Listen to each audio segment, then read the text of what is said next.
తెలంగాణ నుంచి రాహుల్ పోటీ. ఇక సోనియా గాంధీ అయిపోయింది, ప్రియాంక గాంధీ అయిపోయింది, ఇప్పుడు రాహుల్ గాంధీని తీసుకొస్తా ఉంది పిసిసి. అసలు ఈ సోనియా గాంధీ తెలంగాణ రాష్ట్రాన్ని ఇచ్చినందుకు కృతజ్ఞతగా సోనియా గాంధీకి అన్నారు. దానికి అందరు కూడా సపోర్ట్ చేసినటువంటి నేపథ్యం. ప్రియాంక గాంధీని తీసుకురావడానికి ఇది ఒక రాజకీయ వ్యూహంగా కనిపిస్తూ ఉంది. వాస్తవానికి ఇక్కడ కాంగ్రెస్ అధికారంలో ఉంది. అధికారంలో ఉన్నటువంటి చోట కీలకమైనటువంటి నేతలు ఎందుకనేది రాజకీయ విశ్లేషణ ఒకవైపు జరుగుతూ ఉంది. ఇప్పుడు ఉన్నటువంటి కాంగ్రెస్ పరిస్థితి, కాంగ్రెస్లో కొంత గుబులైతే కనిపిస్తుంది అనేది రాజకీయ వర్గాల విశ్లేషణగా కనిపిస్తూ ఉంది. అందుకే కీలకమైనటువంటి నేతలను, జాతీయ నాయకులను ఇక్కడికి బరిలోకి దింపడానికి వస్తుంది అంటూ ప్రతిపక్ష పార్టీలు విమర్శిస్తూ ఉన్నాయి. గతంలో సోనియా గాంధీని తీసుకురావడానికి ఏకగ్రీవ తీర్మానం చేశారు, కానీ ఆమె అనారోగ్య కారణంగా ఆమె పోటీలోకి రాలేదు.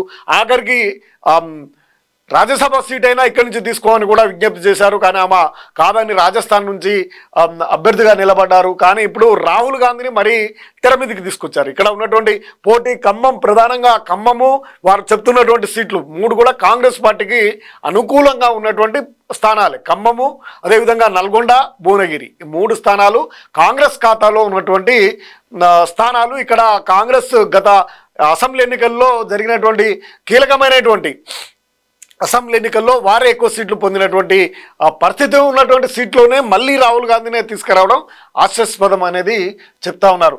ఖమ్మం, భువనగిరి లేదా నల్గొండ నుంచి సోనియాకు బదులుగా బరిలోకి యువనేత, రాష్ట్రాన్ని ఇచ్చినందుకు కృతజ్ఞతగా టీపీసీసీ రిక్వెస్ట్, పార్లమెంట్ ఎన్నికలపై సరికొత్త వ్యూహం.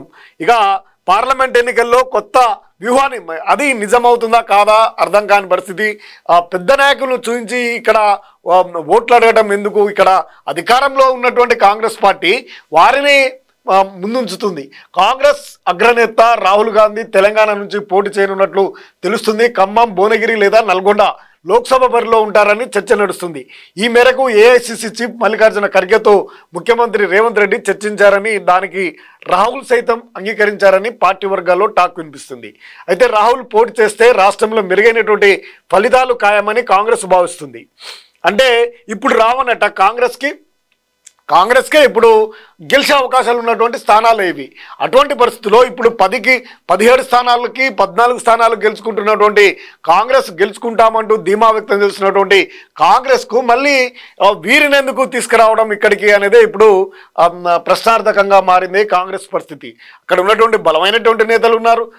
బీజేపీలో బలమైనటువంటి, కాంగ్రెస్లో ఖమ్మంలో కానీ, భువనగిరిలో కానీ, నల్గొండలో కానీ పోటాపోటీగా పడుతున్నటువంటి నేతలు ఉన్నాక మరీ రాహుల్ గాంధీని తీసుకురావడము అనేది ఇప్పుడు ఒక ఆసక్తికరమైనటువంటి చర్చ రాజకీయ సర్కిల్లో జరుగుతూ ఉంది.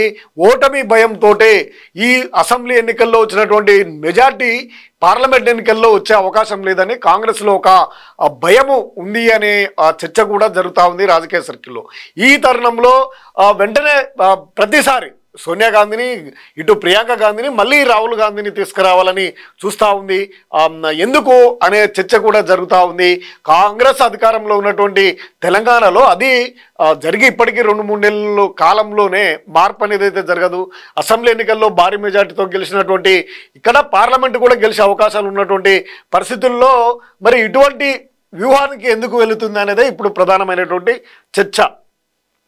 తెలంగాణ రాష్ట్రం ఇచ్చినందుకు కృతజ్ఞతగా సోనియా గాంధీని రాష్ట్రం నుంచి పోటీ చేయాలని టీపీసీసీ నేతలు కోరగా ఆరోగ్య కారణాలతో కుదరకపోవడంతో ఆమె రాజస్థాన్ నుంచి రాజ్యసభ ఎంపీగా ఎన్నికయ్యారు.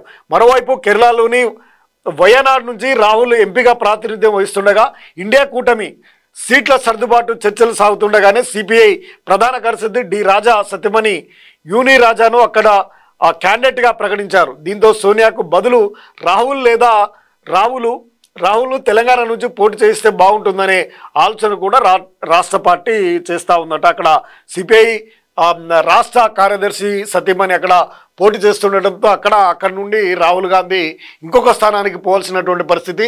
ఇండియా కూటమిలో ఇప్పటికే లుకలుకలు ఉన్నాయి. ఇప్పుడు ఉన్నటువంటి ఆ కామ్రేడ్లను కూడా కాదంటే కాంగ్రెస్ పని దేశంలో ఖతమవుతుందనే అభిప్రాయం ఉన్నటువంటి నేపథ్యంలో మరి ఆ టికెట్ వదిలేసి ఇక తెలంగాణలో చేయాల్సినటువంటి పరిస్థితి రాహుల్ గాంధీకి ఏర్పడింది అని స్పష్టంగా మనకు అర్థమవుతుంది.